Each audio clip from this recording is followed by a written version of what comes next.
Finka банк боюнча айта турган болсок, бул жерде евро менен доллардын дагы курсу бирдей экен, 82.50тен. Ал эми рубль болсо 1 сом 32 тиын.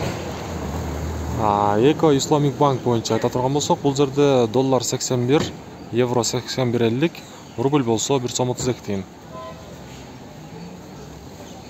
Кыргызстан банк коммерциялык. Бул жерде доллар 80 сом, евро 80 сом 20 тиын, рубль болсо 1.31,5 экен. Бул жерде Азия банктан баштайбыз. Сатып алуу боюнча айтсак, доллар 82, евро дагы 82, рубль болсо 1 сом 32 тиын экен. Доллар менен евро бирдей экен. Ал эми Доскреда банкта болсо доллар 81.50, евро 83, рубль болсо 1 сом 32 тиын. 1000 рублиңиздер 1320 сом болуп турган кези. Кийинки обмен кандагы көрүп алсаңыздар болот. Рубль 1.31 экен бул жерде дагы. Доллар болсо 83. Акча алмаштыруучу жерден маалымат беребиз. Бул жерде доллар 83, рубль болсо 1.31 экен.